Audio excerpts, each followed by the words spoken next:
And we did this with 150 consecutive patients with IBD at Mayo Clinic. And so I'm just giving you the example here because I want to point out that question number 8 is, how often do you have difficulty remembering to take all your IBD medication? So this is not asking, do you forget to take it or do you remember to take it? Do you have difficulty remembering? And that basically the majority of patients say, nope, I don't have any trouble remembering. So it's once in a while or rarely do I have difficulty remembering. So patients say, no, I don't forget to take it, all right? So that already means to me that they are being willful in not taking their medicine if they are not taking it. And so I want you to just focus here. This was our population demographics, but I want you to focus here on the score. So we had most patients, the median score was a 7, but that 34% or a third of our population would met the definition of low adherer.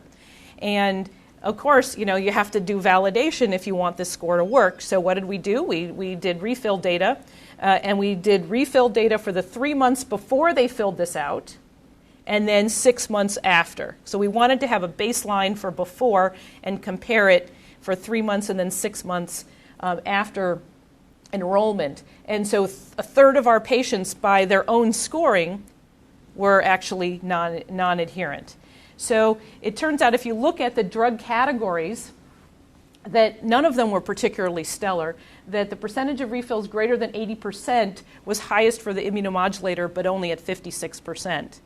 And so what did we find at the end of the day? So if you looked at any medication that the patient was taking, that there was a really poor correlation between the score that they reported and refill behavior. So that the correlation coefficient's only 0.22, and that you can see that you don't have to know anything about statistics to say, well, I got this line going through the middle, but there's dots everywhere. And it's really interesting because if you think that there's really good correlation, that it should be that if you scored 0, that your NPR should be 0. So there should be a bunch of clustering here, and that as your score goes up, your NPR goes up. And so you sort of get a little bit of a flavor for that, but look at how much scatter there is. And so that the regression line actually is not significant. Now it's interesting. I was curious whether copay, because I was looking at the Right. So the only biologic we looked at was infliximab.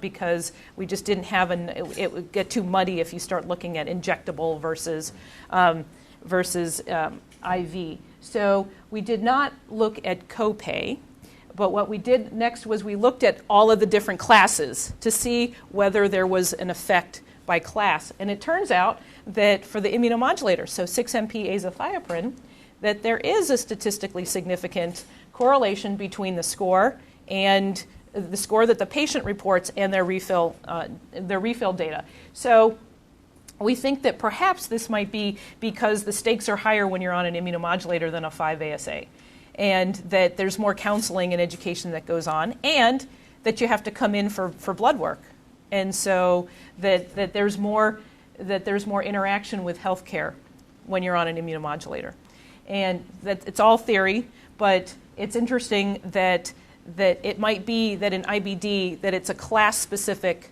effect that you can use this scale. Wouldn't it be convenient if you could hand out the survey in the waiting room, patients fill it out, and that if they score a 6 or below, that maybe you should spend a couple of minutes during that interview or during that visit to talk about adherence. If they score a 7 or 8, okay, we can work on other things. And so that was the reason that we wanted to do this, was to look for an easy, clinician-friendly way to get at adherence. And maybe that we still have some work to do, but I think that this is intriguing, and now we're going to start looking at some of the other factors. We're going to have to study a lot more patients than just 150, and to look at some of the demographics and the copay issue, and then look at injectables versus IV. So just want to summarize by saying non-adherence is prevalent, it's clinically relevant, it's multifactorial, it's easy to study. I've been doing it for 10 years now, but it's really hard to fix. And that non-adherence is not going to improve without better interventions and education. And my last thought is Sir William Osler, the father of medicine, said, well, I always use the newest medication first before its effectiveness wears off. And so I'm going to stop there. I'm happy to take questions, or else we're done 10 minutes early. Everybody can get to rounds. Thanks so much.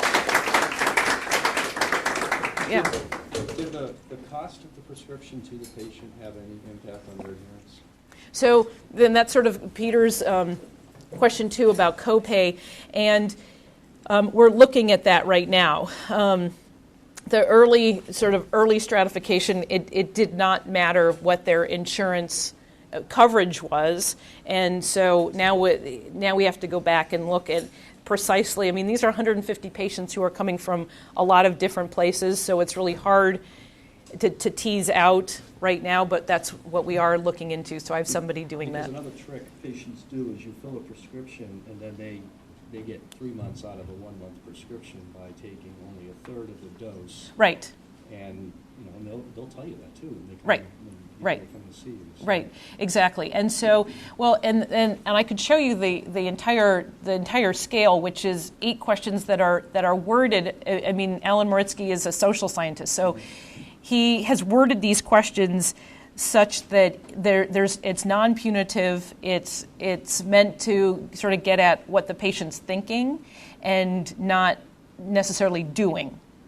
So, but those are very good points, and I need to go back and look at that. Yeah, Ryan.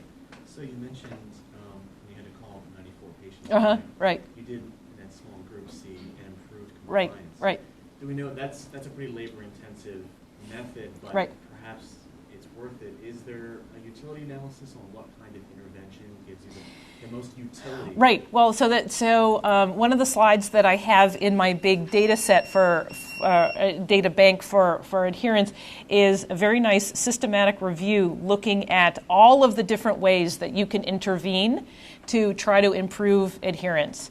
And it turns out that none of them are superior to anything else, and that they only last 3 to 6 months at most. So nothing is long term, that you have to keep doing it over and over again.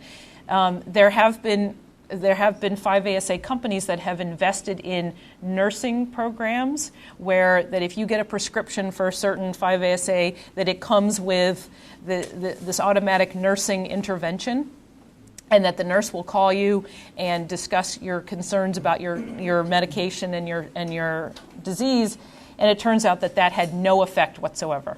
So they stopped it. Brennan Spiegel in IBS had a program set up that really almost induced a Hawthorne effect. But every 3 months they would do a different intervention. Right. And whatever the new intervention was would work. Right. But they have to have something new every 3 months Right. to get people to... Exactly. So they're sort of they're happy to have been intervened on. Exactly. Respond. Right. Exactly. Exactly. So do something every 3 months. But it's got to be Even- different. You have to have variety. Right. Right. Yeah, Do Ellen? you know how the medication adherence to 5-ASAs compares to adherence to a drug like for hypertension?